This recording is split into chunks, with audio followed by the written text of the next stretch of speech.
welcome to this overview of Operational Case Study, or OCS, as we call it in the trade. I'm going to walk you through this brand new Preseen that came out today for students, which will be your basis for your exam if you're taking the case study in November or February 24. Okay, so our company is called Personal Best. It's quite a long case study compared to past versions. Okay, and a funny picture on the front.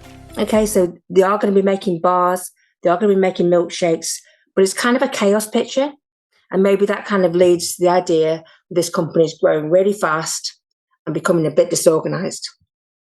Okay, so all this are my initial thoughts as an experienced tutor of what you might need to watch out for, what looks likely in the exam, what things stand out to me on my first read. Okay.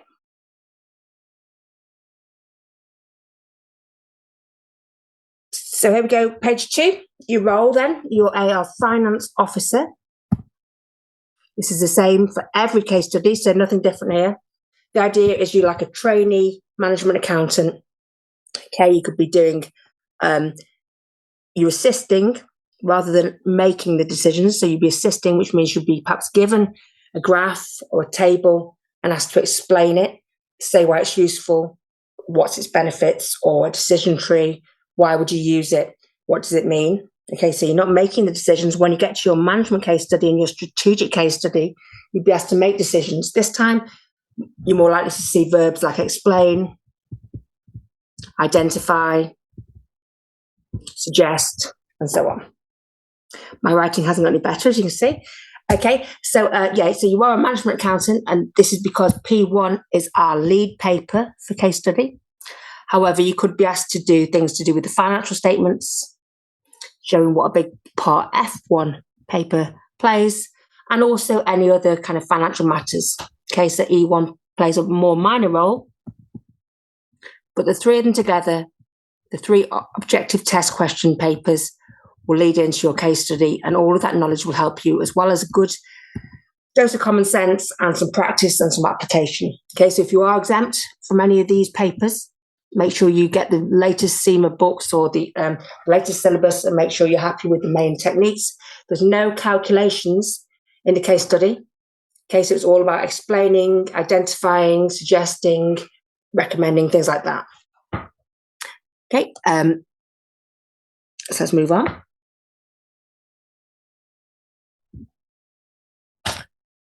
So Personal Best, absolutely fine in the exam to abbreviate to PB, as they have done here. Okay, so they manufacture and sell. So we could be asked questions about, production, or questions to do with retailing the product, selling price, things like that.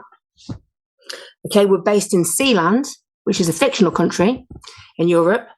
Okay, but the fact that it is in Europe, whereas other case studies have been based in Asia and things like that, it gives us an idea of like the disposable income, the speed of the broadband, things like that.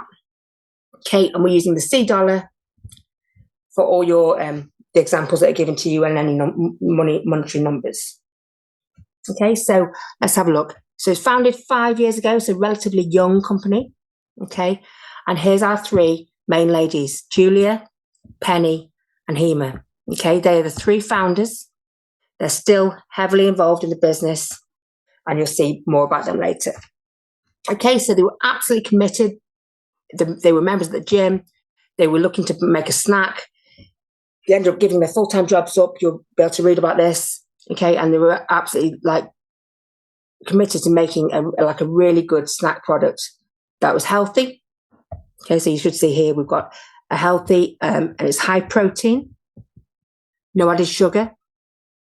Okay, later on we see how important flavour is. Tastes good.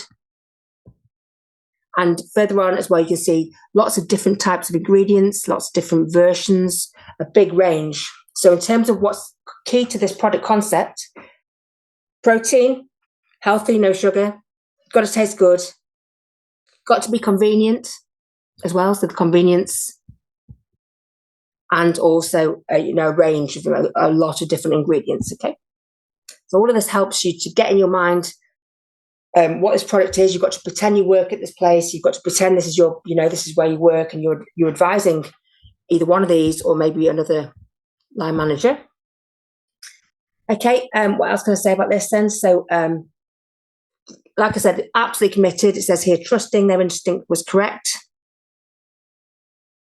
Protein bar would be a success.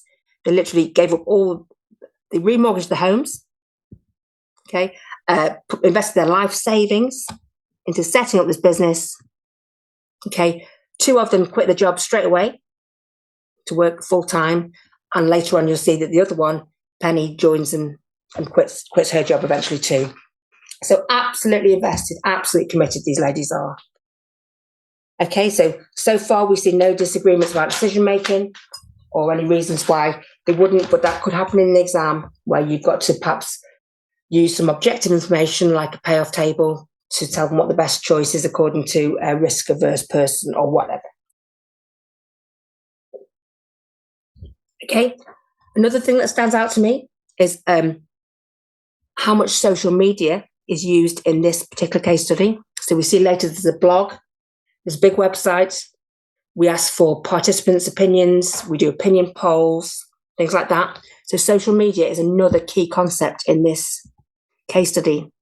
So you could be looking up your E1 topics, digital marketing, or you might be thinking about KPIs. And remember, KPIs are on every case study. So like number of likes on Facebook, number of number of hits on your website, bounce rate on your website, things like that. Okay, so social media KPIs, because it's clearly important to them, this company. Okay, a bit more then. So yeah, this on this website and with collaboration with their users, we've got people posting recipes for various desserts and things like that. Okay, and if you did want to do some industry analysis, you'll notice that there's companies called Grenade. They also make recipes with their bars and things like that.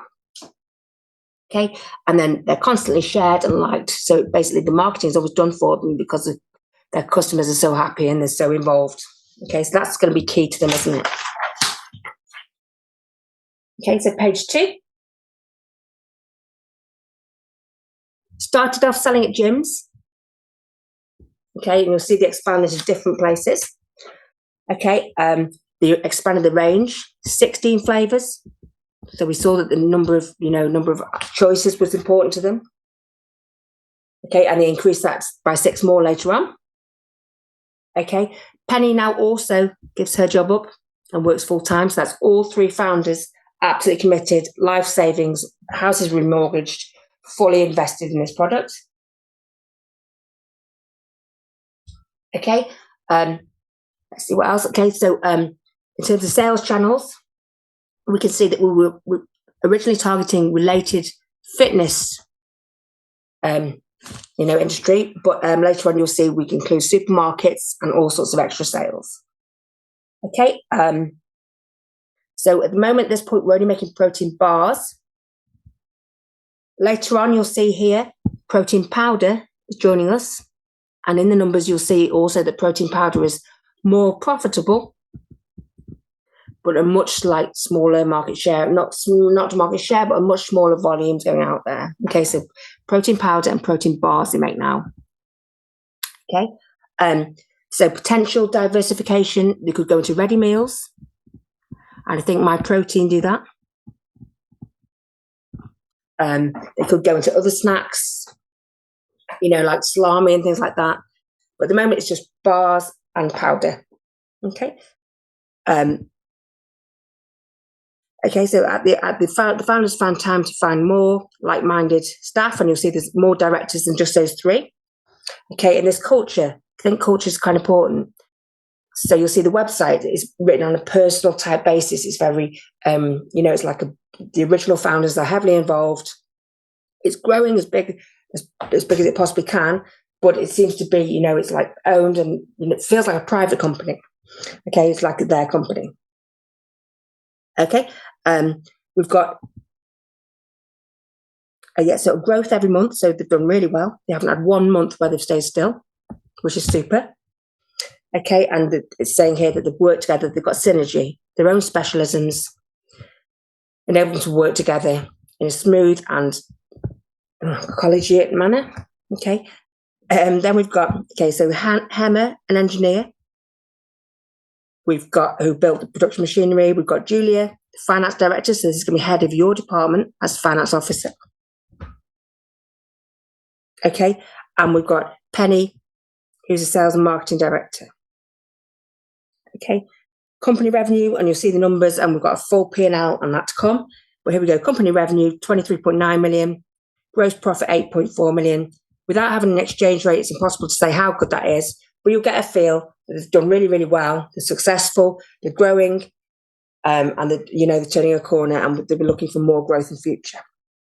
Okay, and profit before tax is 1.2. So on their own, as you know, numbers sometimes don't mean anything, but you could do some calculations to see what's the increase in turnover, what's the increase in profit, and other calculations with a bit of number crunching. Okay, so far a great success story, a small startup business, and looking pretty good.